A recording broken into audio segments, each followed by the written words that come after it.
Rare earth elements are essential to modern technology, powering everything from smartphone screens and laptop drives to magnets in electric vehicles and phosphors in LED lights.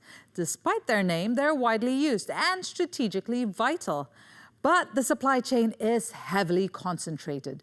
China accounts for more than 70% of the world's rare earth mining output. India is now waking up to the fact that it has little control over the supply of these resources crucial to its economy. But as Delhi scrambles to create alternate supply chains and its own critical mineral industry, how quickly can it chip away at China's lead? I'm Thiha Gopalan, and you're watching Connected on Taiwan Plus.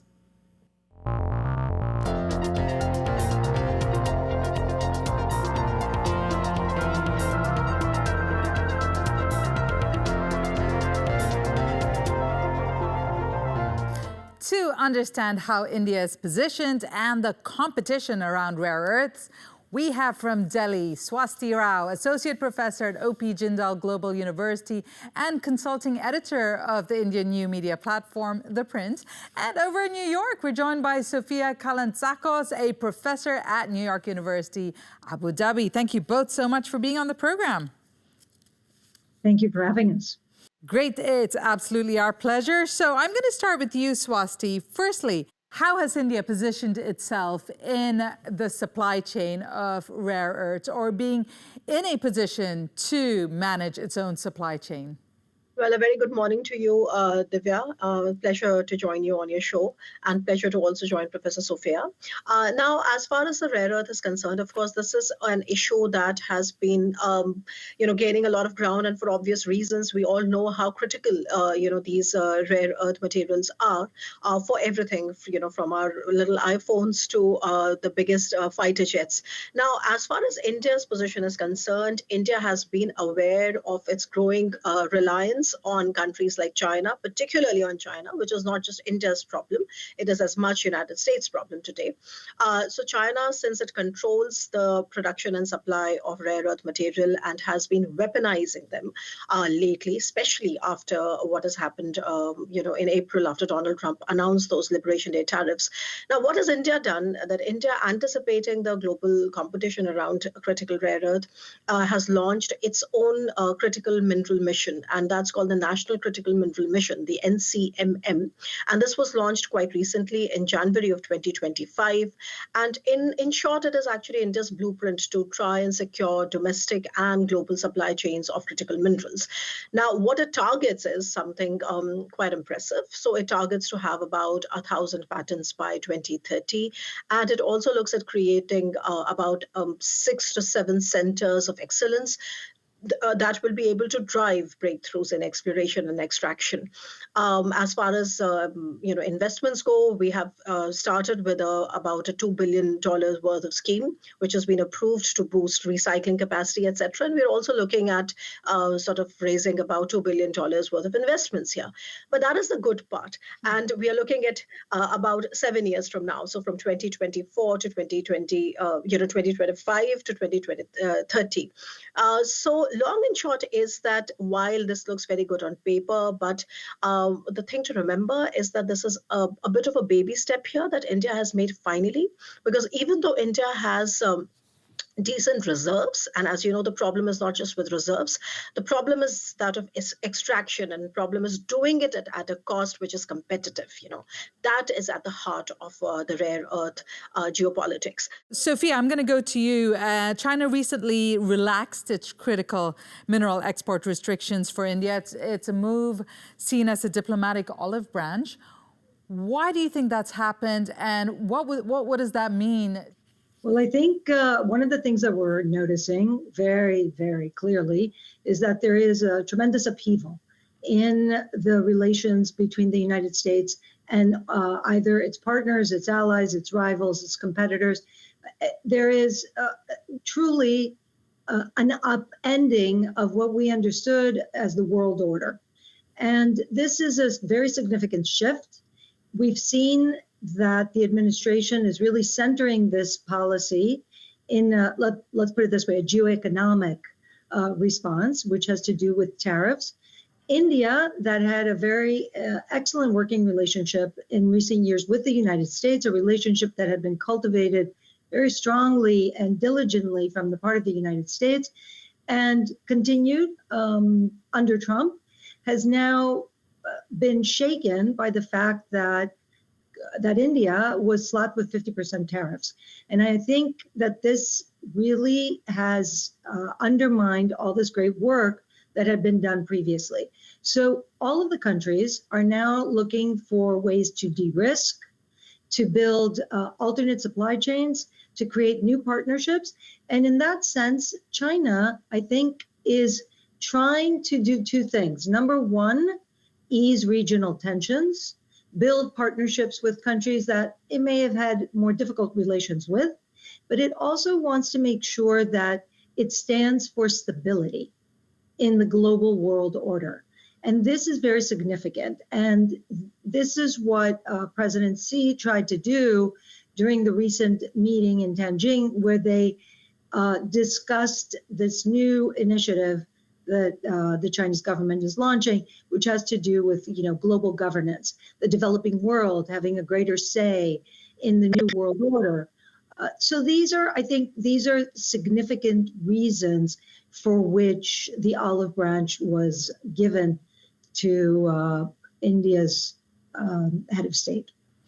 All right, so Swasti, then how is that being received in India? Is that making India relax its push for owning its own rare earth supply chain and having its own industry? As you know that India and China have their own issues. This is, the competition over global supply chains on rare earths and the overall, place in Asia and South Asia is just one part of it.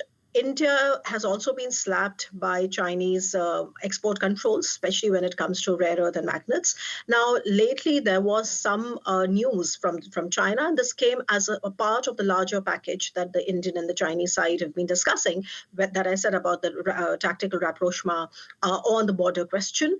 Now, while this has happened and this has come, but having said that, it has not really been able to make too much difference on the ground because in India, this has been viewed with a lot of skepticism. There was a time, in April this year, in May this year, when a lot of our industries were hit directly when China stopped sending us, the shipments. And although on paper, there have been certain assurances given from the Chinese side, but we have still not been able to come to a solid agreement on how are we going to take this relationship further. And that is why you see that while India continues talking, continues to talk to China, but we are also doubling down on our effort to I was just telling you about the National Critical Rare Earth Mission, and we are reaching out to partners in Quad, and we're reaching out to countries like Japan, also separately, also to Europe.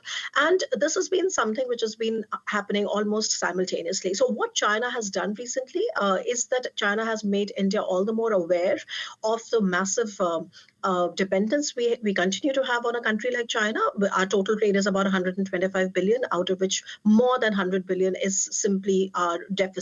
And if you look at what is it that we really import from China, you will see that we have a massive dependence, which has been growing. So long and short is that just as India's EV sector was taking off with sales crossing 2 million for the first time in 2024, we saw that we were hit by all these export controls. So the situation on the ground is pretty much the same, and we are careful, but at the same time we continue talking, because in the short term you really cannot come out of such massive dependencies.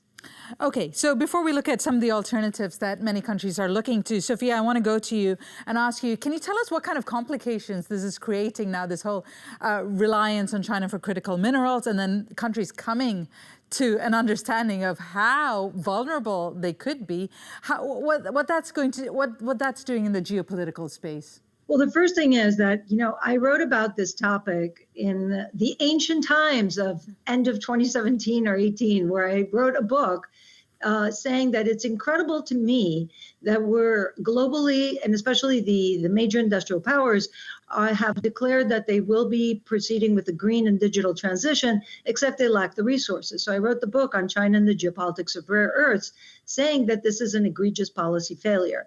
That how is it possible, irrespective of whether or not China is is rising, has risen.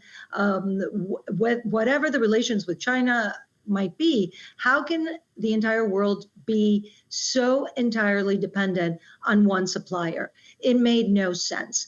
And we saw that a lot of time was wasted because in 2010, we had that incident, a geopolitical incident and a dispute between China and Japan. And temporarily and unofficially, there was an embargo of rare earths to Japan.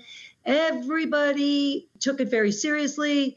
There were headlines about it, articles. Nobody had ever heard of rare earths before. And suddenly it was the greatest and most important topic. A lot of action was supposedly taken, except nothing in the end really changed this exorbitant dependency on China, because when prices corrected themselves, people went back to securing the bottom line and making sure that, globalized trade could continue uninterrupted. Nobody believed that there would come a time when geopolitics would trump economics. So this is exactly where we are. This is why we're saying that, okay, India has taken the olive branch from China, but that doesn't mean that it's not going to continue to find new sources for these materials, that it's not going to rekindle relationships also with Europe. I mean, the relations with Europe, I think, were amongst the most complicated. And now we're seeing a rapprochement. India is part of the BRICS Plus, but it's also been working with the Quad. So I think that there are different kinds of relationships at play. Everybody is trying to proceed and get a market share of this green and digital transition. And there's a lot of competition, except right now it's become utterly weaponized and securitized because of these super hyper contentious geopolitics. And because of that, many countries are looking to alternatives. So I want to throw in another country with sizable rare earth deposits and which China has been importing from.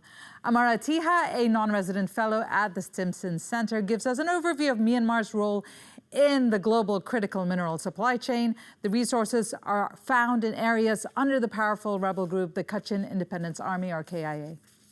Now almost all the critical mineral around the China-Myanmar border, that is where almost all the current exploration are there now, are controlled by KIA for the first time. So this is the first time the Chinese also have to rely only on the non-state actors. That is still ongoing conflict with the central authority. But there are some risks in here, because KIA only have to rely on China because China is the only buyer in there, and there is only processing facility. Second part is, they cannot easily export it to the other country yet because of the logistic, and also because of the legal and compliance issue that I mentioned in my Stimson article, that how different legal framework is required to export internationally. And the third one is it's a technological thing. We don't know that how far it will be still relevant in the upcoming 5 to 10 years, because there are different technology trying to overcome this resource dependency, and there are a lot of recycling facility and trying to use how the recycling mechanisms can be used for the different technological front. Swasti, India has expressed interest in Myanmar's rare earth reserves and deposits, and these are, as mentioned, in KIA-controlled areas. How might New Delhi's potential investments and trade with Myanmar shape out, given the very complex situation there, and also given the fact that China has massive interests there? Right. So the answer to your question is actually hidden in the question itself, which is that India has to continue in its engagement in Myanmar. Myanmar is perhaps the most unstable country on earth today. It remains a very splintered reality. It remains to be seen how will countries around, in the region, whether it's ASEAN or Japan or India. I mean, Myanmar also has a significant Chinese presence. Myanmar has also been seeing a lot of, I would say, engagement from Russia lately. But long and short is that its future remains extremely uncertain. Now, what you see in terms of rare earth, Divya, is not something which is new. India, for for an entire decade now, has been trying to sort of emerge as a developmental partner to Myanmar. The problem is that there is a lot of sunk cost actually from India's perspective that we have already put in Myanmar and have not been able to do anything about it because the situation remains so uncertain. So from India's perspective, of course, engaging Myanmar is something which is instrumental to how we really look at that region and how we look at ourselves as a stabilizing factor in the region. But if you really want an honest opinion on what to expect from it, I honestly don't think we can expect anything from it because the situation in Myanmar is such. It remains an extremely volatile, a heavily China-dominated, lack of governance a space where anything to do with meaningful engagement on rare earth production and supply, etc., is going to be a big challenge. But India has sort of done it, especially with Myanmar, because it is obviously interested in playing a long game there. It is our extended neighborhood. It is extremely important for our stability in the northeastern region of India. So those are the reasons why India happens to engage Myanmar, so much. It has less got to do with expecting some sort of a result in the near future. That's one. Now, I think when it comes to developing more partnerships, I mean, one thing is very clear, India cannot really do it alone. So if you look at, two specific examples that I can give you, I think I can give you an example in Argentina, which became India's first investment on rare earth overseas. And then the other is this emerging network that you see among the Quad countries. Now, having said that, in my opinion, it is still a baby step. And unless we get into a triangular cooperation with other developmental partners, and I'm glad Professor Sophia mentioned about Europe, and Europe happens to be a very, very important player there. In fact, I would just, if you allow me a couple of minutes, I'll just share with you something interesting, which is that in about 2023, India's Ministry of Defense came up with, and that was the time when I was actually working at the Ministry of Defense think tank. So obviously this is coming straight from the horse's mouth in many ways. So India's Ministry of Defense had an overhaul of our defense diplomacy to different partners in the world. And one of the strategic parameters on which we were assessing our defense diplomacy and our relations with our partners, one of the 8 important strategic parameters, critical and rare earth were one of them. And based on that, we gave certain scores to countries all around the world. And many of our European partners scored pretty high on that in terms of what is the potential to sort of join hands and explore and invest, etc. So long and short is that India will always be looking out for options. India has put together certain frameworks, but those are simply frameworks. The real risk and the real challenge there is to get de-risk investments, timely investments and sustainable investments. So what kind of a complicated situation is emerging from Myanmar, and can it really be, given that your expertise on this rare earth supply chain, can it really realistically be a supply chain for or be part of a resource for more than just China? Okay, first of all, let's backtrack for a minute to say that a lot of these resources are in countries that are in the developing world, and some of these countries are really having internal strife. And Myanmar is one example, and the Congo, the DRC, is another example, where recently the US administration came in to broker peace in order to stop this conflict that was going on. A rebel group that was finding refuge, so to speak, but not officially, from Rwanda, was smuggling out, had taken control of part of the Congo and was smuggling out critical minerals. And so Rwanda and the DRC, through the United States, signed a peace agreement, and it remains to be seen what will happen. Many times there have been such efforts from the African Union, for instance, in that part of the world. And these are difficulties. These are conflicts that are very difficult to navigate. And the reason I say this, it's sort of similar in Myanmar. The conflict there is it's going on strong. There's a very clear control of the areas that produce rare earths. China was there before. It has some appetite for risk and navigating more difficult situations. In contrast, for example, with the United States, or Europe. I can't speak to India, but I think that it's very hard for certain industrial nations to go into these conflict-ridden zones and negotiate with both sides. China right now is managing to balance this situation with both significant players in Myanmar, the government and the rebel forces. So I think we'll see how that works out.